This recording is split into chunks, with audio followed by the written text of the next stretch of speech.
Good evening and welcome to the second Tuesday Tea Time of the year.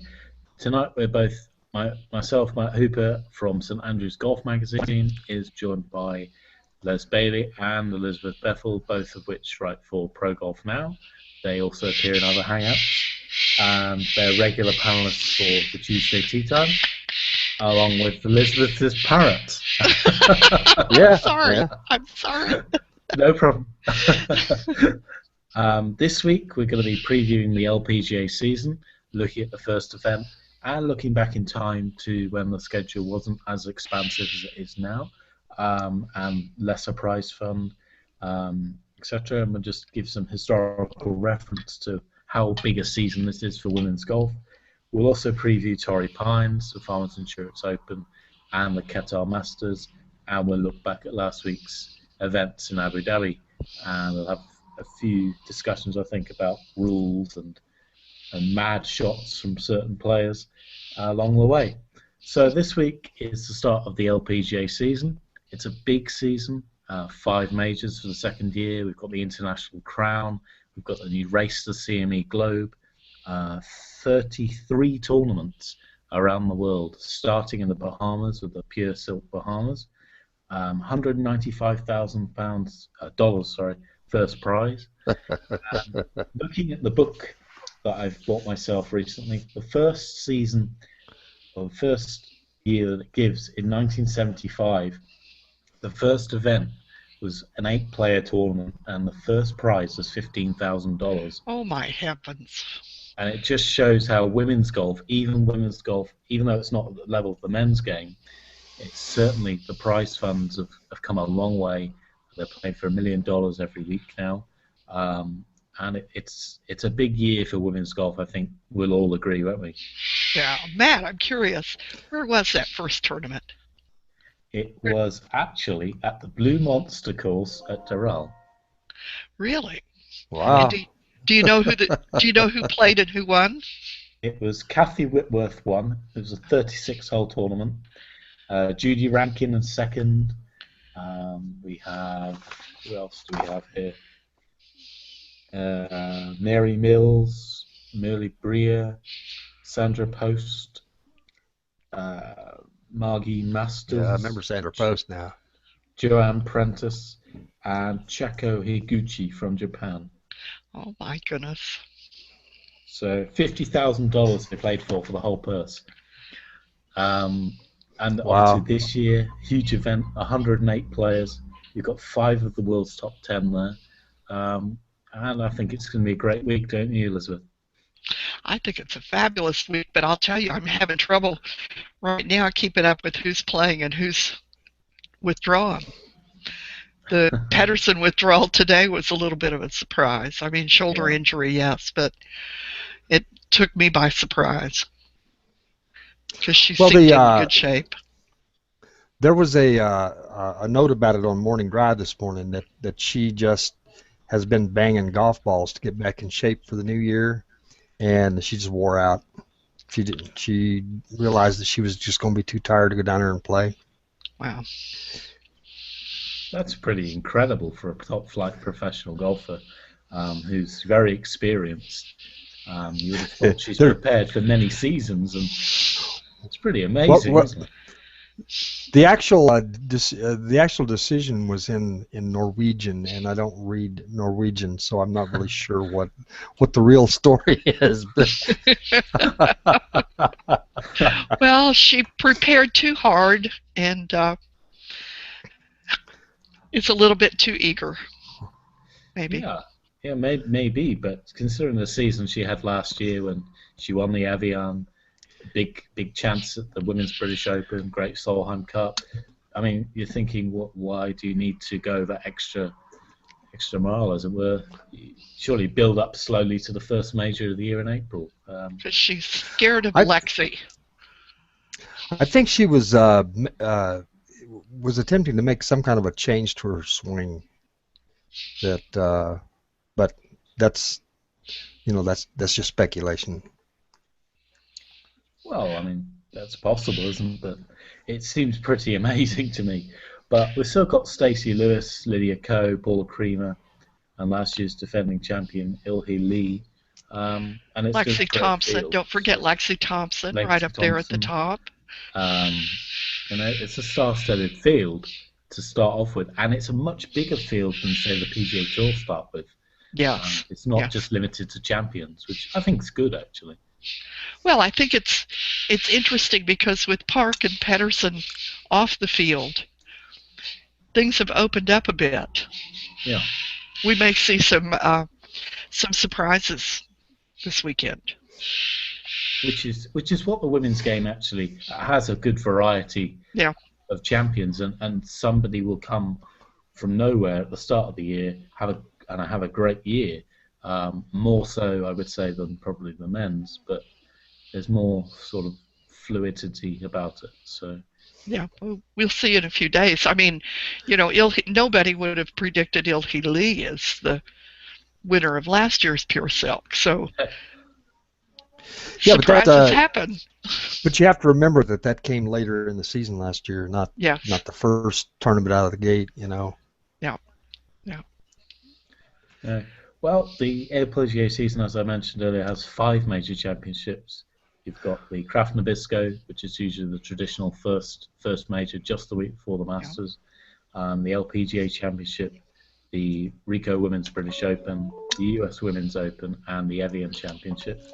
Who, guys, do we think is going to be the player that will emerge as the dominant force this year, if there will be? I'm sorry, Matt. Were you talking to me? I just got a call, and it looked like it was from you guys. No, it's from John. John's trying to start a video call with me and Elizabeth. Oh, so I just turned him down. That's all right. He needs to log in here if he wants to be part of the conversation. I'll send the invite to him again. All right.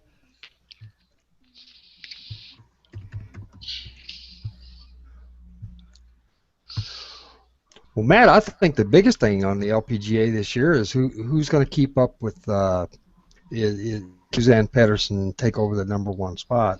Yeah. Well, if that's got to be a top question, and I'm sure that not being at the Pure Silk.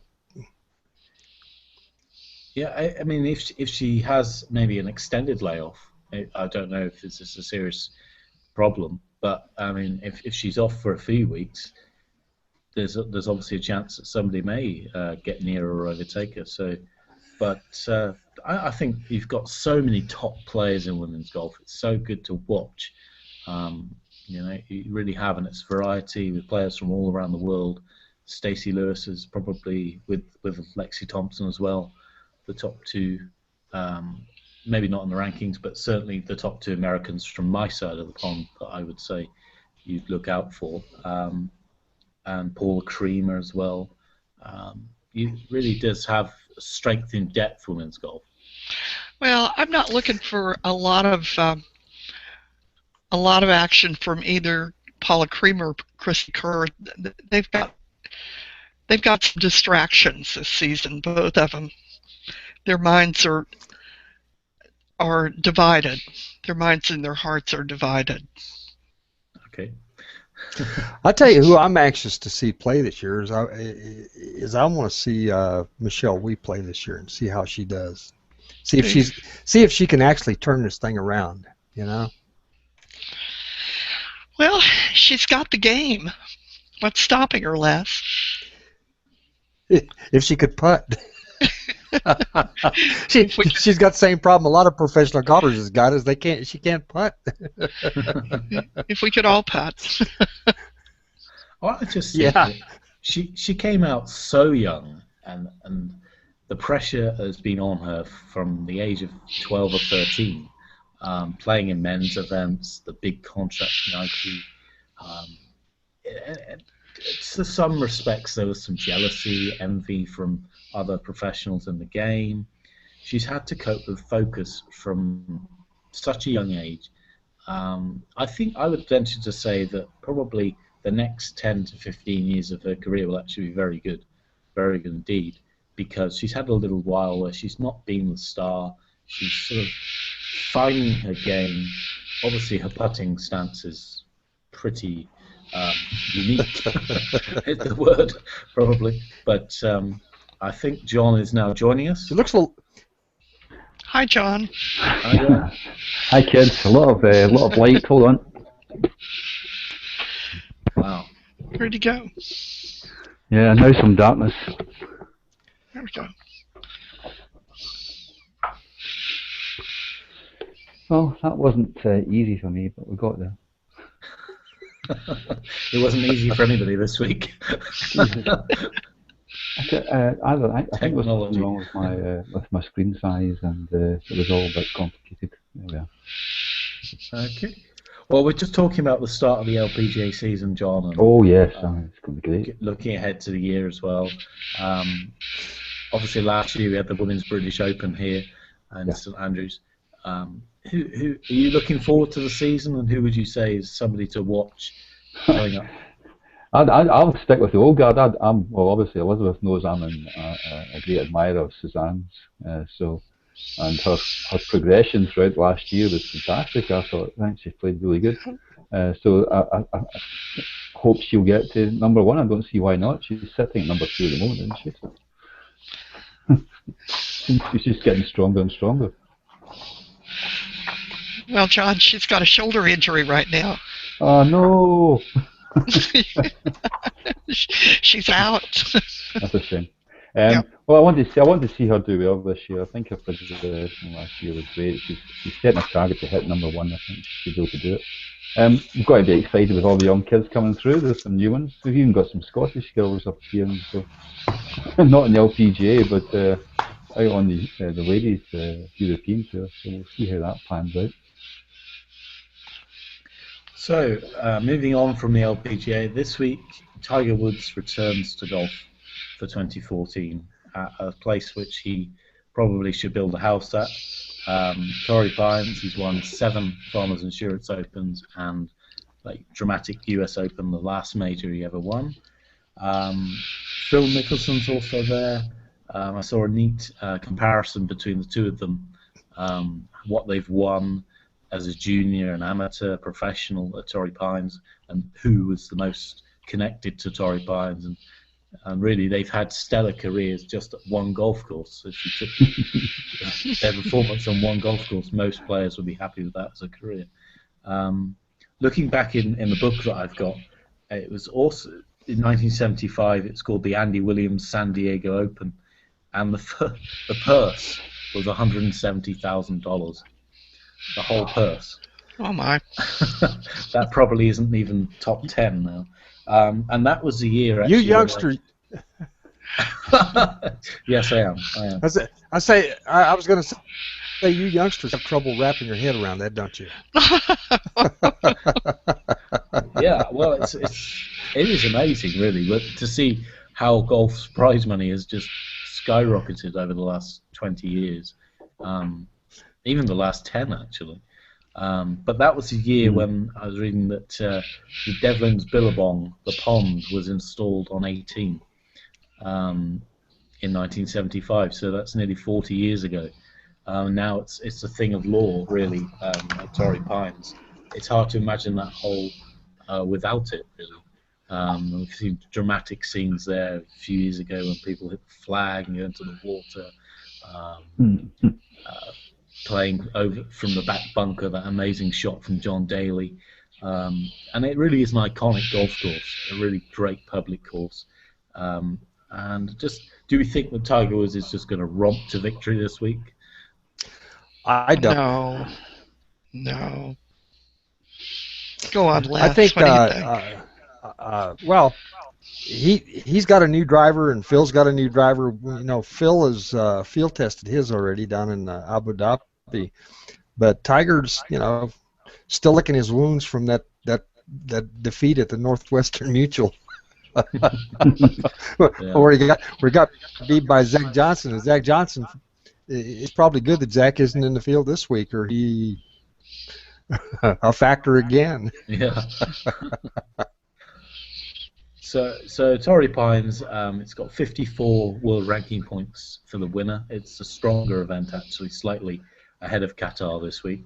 And Tiger, in general, I think this season, what do we all think? Will this be the year that he breaks through in the majors again, or do we still have that doubt going into the weekend where he seems to bottle it? Really, I would say it's more mental than it is physical.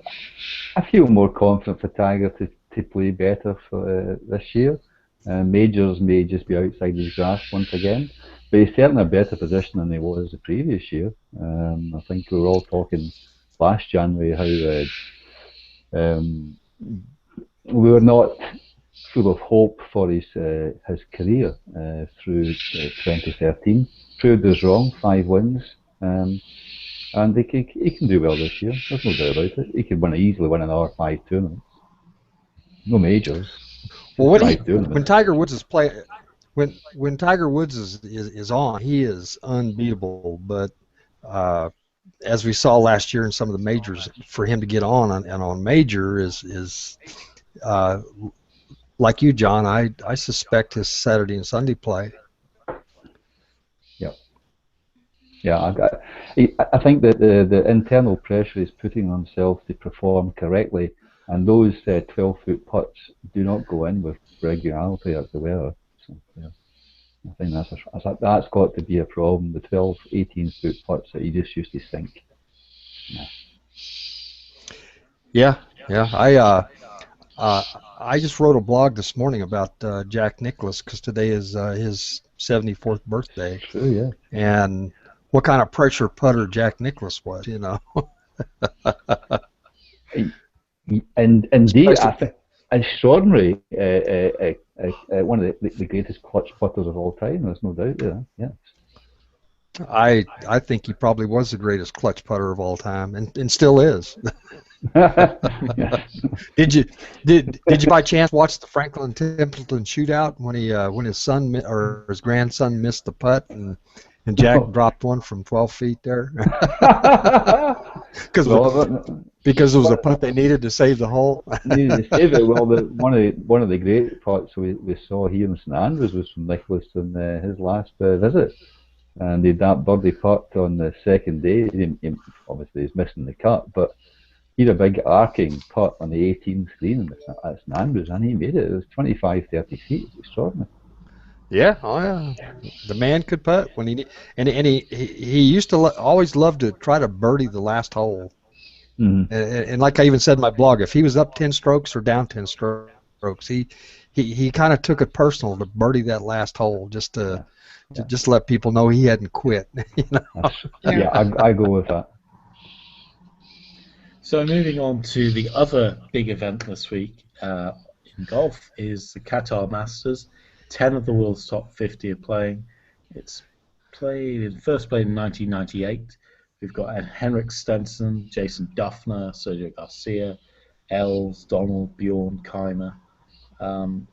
It's the second week of the Middle East swing, and actually Qatar is now probably on a par with the other 2 events in the Middle East.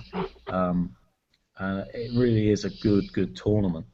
Henrik Stenson didn't do so well last week, but he was due a bad week. I think we can all agree on that. Jason Duffner making his first start outside of America this year. Sergio Garcia, he's looking to win as well.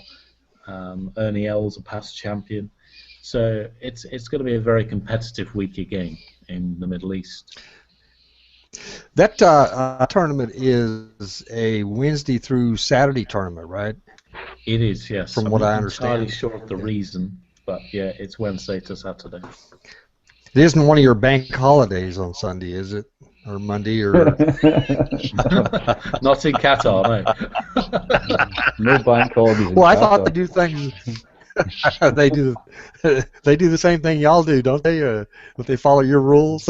Left. We'll see how that pans out.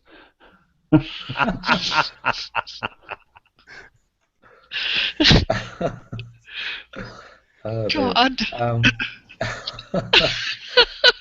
So, anyway, it's a strong field in Qatar. It's a great field. It'll be a really good competition. Yeah. That means you'll get competition day on Saturday, and then you can roll on to Confrontation Day on Sunday, like just without breaking sweat. It'll be fantastic.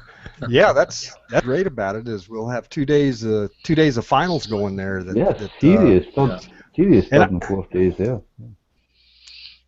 And I'm really anxious to see Henrik Stenson if he can bounce back from missing a cut last week. He just looked horrible last week. I mean, he didn't have any rhythm. He wasn't sharp like he normally is. I mean, he must have partied over the Christmas pretty good, or something. I had the same thoughts that he's been on the beach and he's been swimming and he's just been enjoying family life. I think that's the impression I got. And then a couple of days before he arrived there, he was over collecting the Swedish Golfer the Year award or whatever it was called. There was no way he was prepared to play a tournament. Well, I mean, he made enough money last year to be able to afford to do just about anything he wants to. So. So moving on, actually, we were talking about last week, Abu Dhabi Championship, Pablo Larrazabal came out on top with a superb final round. It really was, and a great shot to the last hole. He really won that tournament despite the errors that other people made. He won that tournament. And it continues a trend of underdogs, if you like, winning against a strong field in Abu Dhabi, with Robert Rock defeating Roaring Tiger a couple of years ago, obviously Jamie Donaldson last year, and now Larrazabal this year. But the two big talking points, I actually wrote a blog yesterday evening about the rules and how players were, now they seem to be just lacking in knowledge of the golf rules, which it really is. It's cost Rory McIlroy 2 tournaments in Abu Dhabi. Yes, it has. You know, where he's just lost concentration or for whatever reason. And I think that this week again, it was only the caddy in the group, the caddy of the other player in the group, that informed of him of the error at the end of the round.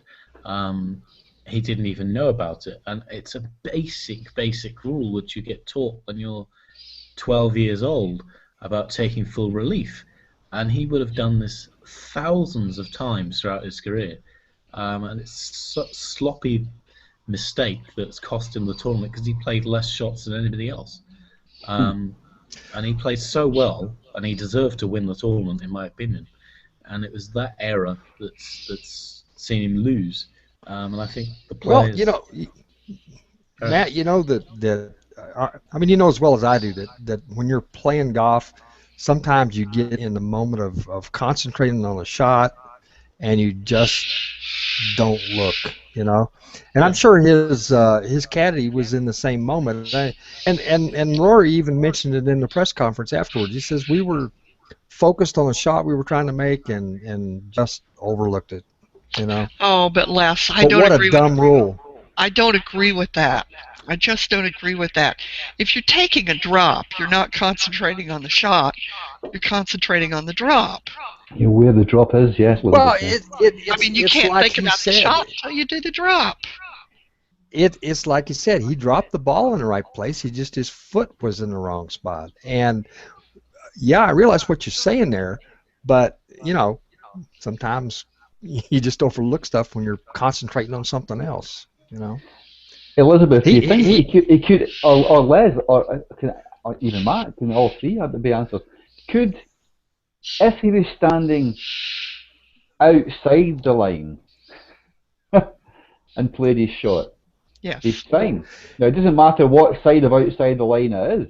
The fact that he was touching the right line is a bit annoying. He could be either. I mean, I've stood out of bounds and played shots that were in bounds. That doesn't mean it's an illegal shot. I'm just not touching the line. Yeah, but he said, you know, he even said in the interview that the drop that he got was worse than what he started with, and that if he had realized he was over the line standing, he would have certainly dropped again because he would have got maybe a better lie, you know. Yeah. So, you know, that. I just don't think Jack Nicklaus, Lee Trevino, Tom Watson would ever make these mistakes, and if they have done, I've never heard about them. And see, I quite agree with you, Matt. I quite agree with you. The golfer is so pampered; they can call for a referee whenever they want. They don't have to learn the rules of golf; they really don't. And I think that Rory should should, and as should Tiger. Tiger's been a victim of rules 3 or 4 times in the last 12 to 18 months. Harrington, at the same tournament. You've got quite a few incidents now where golfers in the 21st century have access to rules on their iPad, on their phone, on their laptop. They, for goodness sake, they could actually read the free rules of golf book. They're not taking responsibility, Matt. That's what it's come down when to. they're playing for millions of dollars, you'd think they'd really want to do that. And as I agree with Elizabeth, you cannot be in the moment when you're doing a drop. You have to make sure it's correct, because the moment is the drop. The drop is the moment. I mean, it precedes the shot. Yeah. You've gotten ahead of yourself if you start planning the shot before you make the drop. Yeah. True. And as for Phil Mickelson, well, I mean, where do you start? When you see the shot that he took on, everybody could be screaming at the television, "Don't do it! Don't do it!" Surely his caddy was saying, "Don't do it," and he did it. It was, you could see it was going to happen. That's Phil, though. Phil is a grip and rip it guy that you know, he even said in his interview after the match that you know, where was he going to drop? If he'd have dropped, he'd have been in worse trouble than where he was. You know, so his choice was going back to the tee maybe and playing. But well, I mean, it just even though it is Phil Mickelson and he's done some pretty amazing things, he would have won that tournament if he hadn't have double hit, because he came back with a flurry at the end. He would have won the tournament. Yes, he would. It's completely bizarre, and hopefully he's got that little mistake out of his head by the time he comes to Pinehurst in June. Just amazing, really. And it was an amazing tournament. And I saw a blog by a journalist in the United Kingdom who said that the rules of golf needed addressing because we didn't get the winner we should have had. Make no mistake, Pablo Arrazabal could easily have faltered over those last few holes, and he didn't. No, he didn't. He played. I won the tour. The other boys didn't play. They made mistakes, and Arrazabal didn't. Well, he knew that he needed to make that putt on 18, and he knuckled down and made the putt. You know, that was he deserves to win the tournament. You know, he had the lowest score. After the penalty. Well, but you see, that's what makes golf such an extraordinary sport. Those rules and those penalties, and the willingness of the players to stay within the rules and play the game equitably. That's what makes golf different from football or soccer or baseball or basketball. It does. It's what makes this game great. Superb week again in Abu Dhabi, and this week on the LPGA, the PGA Tour, and the European Tour is going to be another great week. It's been a great conversation again. Next week we'll be looking at Dubai and the Waste Management Phoenix Open, and we'll look at the LPGA from last week and look ahead again. It's great to have your company again this evening, and hope you all have a great week. But from myself, it's good night. Thank you, Mark. Good night. Have a good one, man. Good night. Cheers. Cheers, Les. Elizabeth. Right. Awfully good.